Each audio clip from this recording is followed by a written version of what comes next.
Good morning, students of class 7. Today I welcome to you for learning a new chapter of maths. This is the chapter number 5. The name is the lines and angle. Lines और angles का क्या मतलब होता है बच्चों? Lines मतलब कि रेखा, मतलब हम किसी भी चीज़ के लाइन बनाते हैं. We make the lines using the scale and many more. और एंगल्स होते हैं आपने देखा होगा कि किसी भी लाइंस को जब हम दो या दो से ज़्यादा लाइंस होती है, जब उनको हम तिरछी या पैरेलल या फिर ट्रांसवर्सल फॉर्म में राइट डाउन करते हैं या ड्रॉ करते हैं तो वो क्या बनाती है? एंगल्स बनाती है. लेकिन these all are the parts of the geometry. लेकिन ज्योमेट्री में जब भी हम लाइंस और एंगल्स बनाएंगे तो हमारे लिए सबसे इम्पॉर्टेंट चीज़ है, जो हमारे लिए सबसे इनिशियल चीज़ है वो क्या है? पॉइंट. पॉइंट मतलब जिसे हिंदी में क्या कहा जाता है? बिंदु. पॉइंट इज़ डिनोटेड एज, आप लोगों ने पॉइंट देखा है कि मान लीजिए a point is a geometrical element which have no dimensions. You know point is look like it the, कि मान लीजिए कोई भी चीज़ हमें, मान लीजिए लेटर भी ड्रॉ करना है अगर, तो पहले हम पॉइंट बनाते हैं और उसी के बाद उसे ड्रॉ करते हैं. तो पॉइंट जो होती है सबसे पहले ज्योमेट्री में सबसे इनिशियल चीज़ या सबसे इंपॉर्टेंट चीज़ क्या है? पॉइंट. पॉइंट के बाद बात आती है लाइन की. A line is a straight path which has no end points. अब देखिए लाइन क्या होती है. अगर हम लाइन की बात करते हैं, a line is a straight path मतलब एक सीधी रेखा which has no end point, जिसका कोई एंड पॉइंट नहीं है. मान लीजिए ये आपकी लाइन है, ये एरो है, दिस इज़ नॉट. एरो जो होते हैं वो एंड पॉइंट्स नहीं होते. मतलब जो लाइन जो है, मान लीजिए आप एक लाइन ड्रॉ कर रहे हैं, आप चाहे तो आप इसे राइट की तरफ मूव कर सकते हैं या फिर आप उसे लेफ़्ट की तरफ कर सकते हैं. मतलब एक ऐसी लाइन जो कि line is a straight path. अब देखिए लाइन ज़रूरी नहीं है ऐसी ही हो, लाइन सीधी भी हो सकती है, ऐसी भी हो सकती है, ऐसी भी हो सकती है. लेकिन लाइन कोई भी हो वो कैसी होती है? एक स्ट्रेट पाथ है, मतलब एक सीधे डायरेक्शन में चलती है और आप उसे कितना भी ज़्यादा आगे बढ़ा सकते हो. ये आपकी चॉइस होती है. Okay. After the line now come on the line segments. अब हम लाइन सेगमेंट की बात करते हैं तो लाइन सेगमेंट मतलब क्या होता है? लाइन तो क्या थी? एक ऐसी लाइन जिसे आप किसी भी डायरेक्शन में मूव कर सकते हैं और जिसका कोई एंड पॉइंट नहीं होता. जैसे आपने रोड्स देखी है, रोड्स आप एक जगह से खड़े होते हैं और वो कहाँ फिनिश होगी वी रियली डोंट नो. तो वो भी एक तरीके, it is an example of a line. लेकिन लाइन सेगमेंट्स क्या होती हैं? लाइन सेगमेंट्स को ड्रॉ करने के लिए हमारे पास टू एंड पॉइंट्स होते हैं. Two end points for an example like that a line segment is a straight path which has two end points. ये भी लाइन की तरह होती है, बिल्कुल लाइन से ही मिलकर लाइन सेगमेंट बनता है. लेकिन क्या होता है, इसके लिए आपके पॉइंट्स होते हैं कि मान लीजिए आपने कोई पॉइंट मार्क किया ए फर्स्ट ऑफ ऑल, और आपने इस ए पॉइंट से लेके पॉइंट बी तक, आपका एक पॉइंट ए हो गया और एक पॉइंट बी हो गया. मान लीजिए आपने सबसे पहले ए पॉइंट मार्क किया और ए से आपने एक स्ट्रेट लाइन ड्रॉ की, तो वो कहाँ जाकर फिनिश हो रही है? पॉइंट बी पे. लेकिन इसी तरीके से फर्स्टली अगर आपने पॉइंट बी को मार्क किया और आप उसे कहाँ लेके गए, कहाँ फिनिश किया? ए. तो हम बोल सकते हैं कि एक जो लाइन सेगमेंट होती है उसके टू एंड पॉइंट्स होते हैं. तो इस लाइन सेगमेंट के कितने टू एंड पॉइंट्स है? टू, विच आर ए और बी. अब देखिए रे क्या होती है? A ray is a line which has one end point and endless from another side. मान लीजिए रे क्या होगी कि मान लीजिए आपका ये कोई पॉइंट है. ओके. आपने यहाँ पे पॉइंट मार्क कर लिया और इसका नाम आपने दे दिया ए, नाम दे दिया. लेकिन अब आप क्या करोगे? जैसे लाइन में मैंने आपको बताया था कि आप राइट में भी मूव कर सकते हो, लेफ्ट में भी कर सकते हो. You have to move them in any direction whenever you want. लेकिन लाइन सेगमेंट थी उसके लिए टू एंड पॉइंट्स है. लेकिन रे में क्या डिफरेंस है कि रे में मान लीजिए आपका एक पॉइंट है ए, इस ए पॉइंट है, आपका एक पॉइंट कंफर्म होगा कि इस ए पॉइंट से लेके अभी जो लाइन है, अब आपने यहाँ पे कोई बी सेकंड पॉइंट एंड पॉइंट नहीं बनाया. इट्स मीन आप इस लाइन को और भी ज़्यादा मूव कर सकते हो. मान लीजिए आप इसे और ज़्यादा एक्सटेंड कर सकते हैं ऐसे. ओके. तो लाइन सेगमेंट्स और रे में आपको डिफरेंस समझ में आ गया. After the differences between the line segments and ray, now we come on the angles. Angles क्या होते हैं? हमारे लिए इस चैप्टर में सबसे इम्पॉर्टेंट ही एंगल्स हैं. हम एंगल्स के बारे में ही पढ़ेंगे इस चैप्टर में. देखिए बच्चों, एंगल्स क्या होते हैं? जब the corners meet by the intersection of two line. जब हम दो लाइनों की मदद से, दो या तीन लाइनों की मदद से हम उन्हें इंटरसेक्ट करते हैं. इंटरसेक्ट मतलब काटते हैं या उन्हें जॉइन अप करते हैं. तो उसकी वजह से जो फिगर्स हमारे सामने शो होती है, प्रेजेंट होती है, हम उन्हें क्या बोलते हैं? एंगल्स बोलते हैं. The corners meet by the intersection of the two lines और the line segments are called angles. For an example, जैसे आपका एक एंगल दे रखा है ए बी सी. अब देखिए अगर मैं इसमें लाइन की बात करूँ तो इसमें एक लाइन क्या थी? लाइन ए बी थी और एक लाइन क्या थी? लाइन बी सी थी. तो आप देखिए दो लाइंस को इंटरसेक्ट किया, मतलब एक दूसरे को कहाँ मिला रहे हैं? ये the both of the line A B और बी सी एक दूसरे को से कहाँ किस पॉइंट पे मिल रही है, बी पॉइंट पे। अब ये दोनों जिस पॉइंट में मिल रहे हैं तो आप देखेंगे कि इस पॉइंट पर ए बी और बी सी जिस पॉइंट पर आकर मिल रहे हैं, जिस वर्टेक्स पे आके मिल रहे हैं, तो आप देखोगे कि यहाँ पे जो एंगल फॉर्म हुआ ए बी और बी सी लाइन की मदद से, तो यहाँ पे कौन सा एंगल फॉर्म हुआ, एंगल बी। ए और सी तो इसकी क्या है, वर्टेक्स हैं, पॉइंट्स हैं, कि आपकी टू लाइन्स थी ए बी और एक थी बी सी, और इन दोनों के बीच में इन दोनों को इंटरसेक्ट करने पे हमें एक नया एंगल मिला, वो एंगल क्या था, बी। इसी तरीके से देखो, अब आपने लाइंस को इस तरीके से इंटरसेक्ट किया, जैसे आपकी एक लाइन है, ओके, एक आपकी लाइन दे रखी है, क्या दे रखी है, एक्स वाई, एक लाइन आपकी एक्स है और एक लाइन है वाई। अब देखो ये जो दोनों लाइनें, ये दोनों एक दूसरे को कहाँ इंटरसेक्ट कर रहे हैं, ओ पॉइंट पे। लेकिन आप देखो कि इसने 4 एंगल्स बना दिए। 4 एंगल्स कैसे, 1 2 3 4। तो हम कह सकते हैं कि लाइन तो हमारी 2 थी, लेकिन इसने कितने एंगल्स को फॉर्म किया, 4 एंगल्स को फॉर्म किया। तो we right angles triangle A B C, angle A B C in first figure and. तो देखो कितने सारे एंगल्स बन गए। अगर हम इसमें बात करें, देखो फर्स्ट वाली फिगर जो थी इसमें हमारे ओनली 1 एंगल था, एंगल क्या था, एंगल ए बी सी। लेकिन जो हमारी 2 लाइंस को इंटरसेक्शन करने पे हमारे पास 4 एंगल्स आए, वो 4 एंगल्स कौन से हैं, X O Y, X O Z, okay, Z O W और डब्ल्यू ओ वाई, ओके। तो इस तरीके से हमारे ये 4 एंगल्स हो गए। अब मैं आपको बताऊंगी कि कुछ एंगल्स होते हैं जिन्हें हम कैसे एंगल बोलते हैं, रिलेटेड एंगल्स। रिलेटेड एंगल्स क्या होते हैं, देखिए, these are the type of angle, कि मैं आपको जो बता रही हूँ, मैं आपको क्या बता रही हूँ, एंगल्स के टाइप बता रही हूँ। जैसे हमने पहले ट्राइंगल के बारे में पढ़ा था, लेकिन आज मैं आपको बता रही हूँ कि एंगल्स कितने टाइप के होते हैं। अगर हम रिलेटेड फॉर्म में बात करें तो एंगल्स 2 टाइप के होते हैं, एक होता है कॉम्प्लीमेंट्री एंगल और एक होता है सप्लीमेंट्री एंगल्स। तो देखिए, कॉम्प्लीमेंट्री एंगल्स को हिंदी में क्या बोलते हैं, पूरक कोण, और सप्लीमेंट्री एंगल्स को हिंदी में क्या बोलते हैं, समपूरक कोण। तो हम इनके बीच में डिफरेंस देखेंगे। तो first of all we understand the meaning of the complementary angles. हम देखेंगे कि कॉम्प्लीमेंट्री एंगल्स क्या होते हैं। So if the sum of 2 angles is 90 degree then they are said to be complementary. बच्चों, कहने का सीधे सीधे मतलब है कि आपको क्वेश्चन में 2 गिवन होंगे, 2 एंगल्स गिवन होंगे।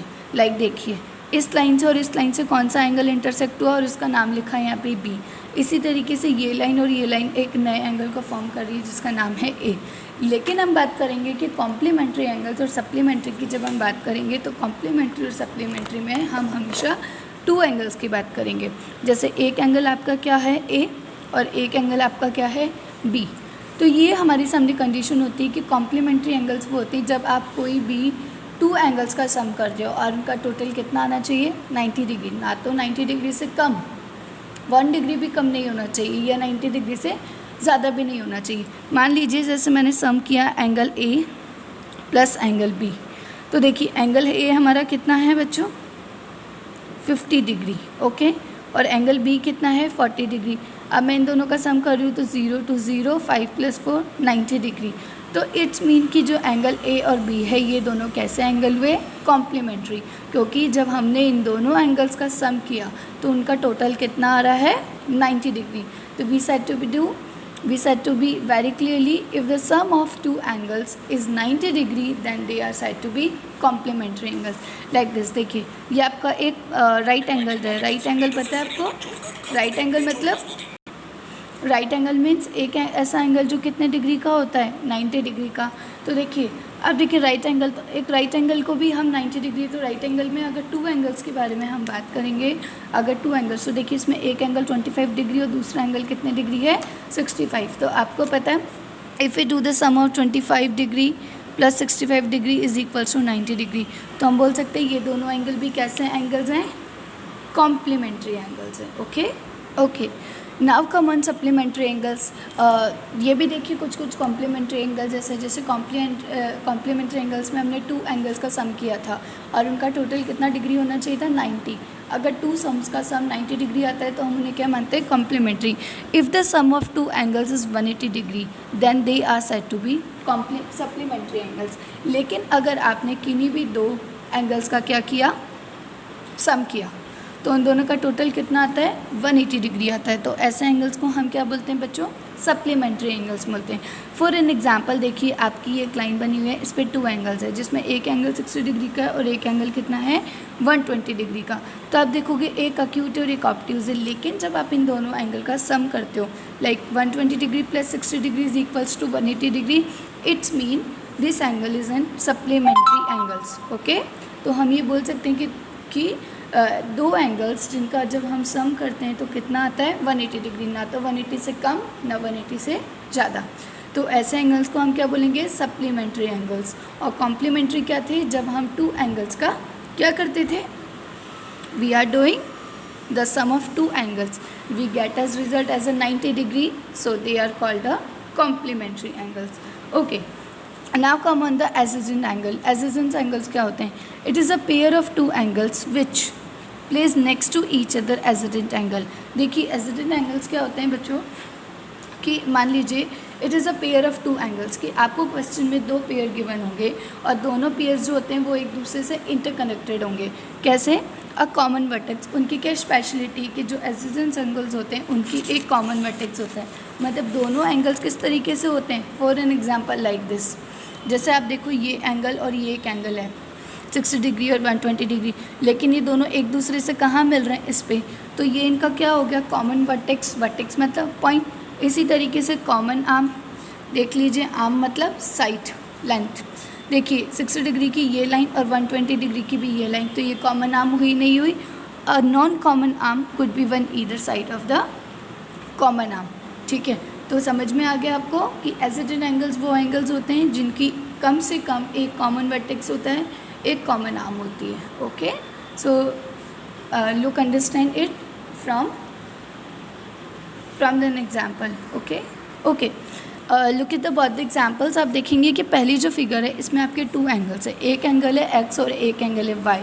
क्या आप मुझे बता सकते हैं कि ये दोनों एंगल्स एक दूसरे से जुड़े हुए, नहीं जुड़े हुए, तो that's why we can say that कि दोनों सेपरेटली बने हुए। एक angle X is made up separately and Y is also, तो हम बोल सकते हैं कि एंगल वाई, एक्स और Y are not adjacent angles. लेकिन now come on this picture कि अब आप ये देखिए कि ये जो फिगर है जिसके अंदर एक राइट एंगल बना हुआ है। ओके, अब इसके 2 एंगल्स हैं, 2 एंगल्स क्या हैं, सी और डी। ओके, अब देखिए सी और डी में क्या कॉमन है। अगर मैं बात करती हूँ कि मैंने अगर इसको नाम दे दिया पी क्यू आर, मैंने इस एंगल को नाम दे दिया पी क्यू आर कि हमारा ये एंगल है, ट्राइंगल हमारा क्या है, पी क्यू आर। अब पी क्यू आर में अगर मैं बात करूँगी कि एक हमारा एंगल बन गया पी सी, ओके, और एक ये बन गया यहाँ पे एंगल हमें, तो अगर हम इन दोनों की बात करें तो इनका कॉमन वर्टेक्स क्या हो गया, ये हो गया, और कॉमन आर्म ये हो गई। तो हम ये बोल सकते हैं कि एक ही लाइन पे जब 2 एंगल्स एक दूसरे से फॉर्म्ड होते हैं तो हम उन्हें एडजेसेंट एंगल बोलते हैं। After the adjacent angle we come on the linear pair. This is very important. A pair of adjacent angle whose non common arm make a single line, they are the opposite angle. Okay, a linear pair is also a pair of supplementary angles as their sum is 180 degree. The pair of angle is okay. अब देखिए यहाँ पे आपके सामने एक example है, मैं पहले भी समझा चुकी हूँ। ये एक लीनियर पेयर हुआ। लीनियर पेयर क्या होते हैं, linear pair is look like an adjacent angle होता है। एडजेसेंट एंगल्स मैंने भी आपको ऊपर बताए थे कि जो एक ही लाइन पे 2 एंगल्स फॉर्म होते हैं जिनकी कॉमन वर्टेक्स होती है, कॉमन आर्म होती है। लेकिन जब हम बात करेंगे कि ये आपके नॉन कॉमन लाइन है, कि देखिए इस पूरे क्वेश्चन के अंदर हमने एक लाइन ड्रॉ कर ली, एक स्ट्रेट लाइन, उसके ऊपर हमने 2 एंगल्स फॉर्म किए जिसमें एक एंगल 60 डिग्री का और दूसरा कितना है 120। तो बताओ इन दोनों की कॉमन आर्म हुई नहीं हुई, हो गई। There are 2 angles, one is the 60 degree and the another one is the 120, लेकिन इन दोनों का एक कॉमन आर्म है which is common vertex, this is okay. लेकिन हम बात कर रहे हैं लीनियर की, ये जो 2 स्पेशलिटी थी ये किसकी थी, एडजेसेंट की। लेकिन लीनियर पेयर के लिए क्या होता है, हम जब हमारे पास 2 एडजेसेंट एंगल्स गिवन होते हैं लाइक दिस और दिस, हम उनका सम चेक करते हैं। तो देखिए अगर मैं इसको और इसको चेक करती हूँ, मीन सम करती हूँ इसका, तो आप देखिए 60 डिग्री और 120 को जब हम ऐड करते हैं तो कितना आता है हमारे पास 180 डिग्री। तो हम बोल सकते हैं the sum of the linear pair is always 180 degree. Okay, तो और आपको पता है 180 डिग्री वाले एंगल्स को हम क्या बोलते हैं, सप्लीमेंट्री। मैंने अभी आपको वीडियो में बताया था पहले कि जब हम किन्हीं 2 एंगल्स का सम करते हैं और उनका टोटल वैल्यू कितनी होती है 180 डिग्री, तो हम उन्हें बोलते हैं supplementary angle. So in our words we can say that कि linear pair are also called supplementary angles. Okay, as it and as they have common arm, supplementary as the sum of two angles is 180 degree, the linear pair as the sum is 180 degree and the common arm are opposite ray. और देखो ये जो रे है इनके common arm, ये दोनों एक दूसरे के ऑपोजिट है, ये नहीं, बिल्कुल है. And after the linear and adjacent angles we come on the vertically opposite angle. Vertically opposite angle क्या होती है? When two line intersect. Intersect मतलब जब दो लाइन एक दूसरे को काटती है. जैसे आप देखिए आपके यहाँ पर टू लाइन्स है, वन लाइन इज़ PQ और सेकेंड लाइन इज़ RS. ये दोनों लाइन एक दूसरे को क्या कर रही है? Intersect. One line is PQ and second one is the RS. मैंने आपको बताया था जब आप कोई भी टू लाइन्स को इंटरसेक्ट करते हो तो वो एक दूसरे कितने एंगल्स बनाती है? 4 एंगल्स बनाए. तो देखिए इन दोनों लाइन ने इनको इस प्रकार से काटा तो इनके 4 एंगल्स बन गए, और वो 4 एंगल्स क्या है? AB और MN. ओके, लाइन्स आपकी कौन कौन सी थी? AB, PQ और RS. लेकिन इसने जो चारों ने जो एंगल बनाए 4 एंगल्स फॉर्म हुए. देखिए 1 2 3 4, 1 2 3 4. तो देखो AB और MN. लेकिन अब हम देखेंगे तो ऐसे एंगल्स को हम क्या बोलते हैं? वर्टिकली. अब वर्टिकली मतलब कि इन दोनों लाइंस ने एक दूसरे को इंटरसेक्ट किया. अब देखो इन लाइंस के कटने पे हमारे पास 4 एंगल्स आ गए, 1 2 3 4. लेकिन बच्चों अब हम कैसे करेंगे कि ऑपोजिट मतलब जस्ट सामने वाला. लेकिन आपने जब देखा तो देखो कि 1 के सामने कौन सा एंगल आ रहा है? 3. और 2 के सामने कौन सा आ रहा है? 4. तो हम बोल सकते हैं कि angle 1 is vertically opposite to angle 3. यहाँ आपका 1 है तो 1 का जस्ट अपोजिट एंगल कौन सा है? 3. लेकिन कौन से फॉर्म में? वह वर्टिकली. और ये कब होगा? जब आप लाइंस बनाओगे. इसी तरीके से एंगल M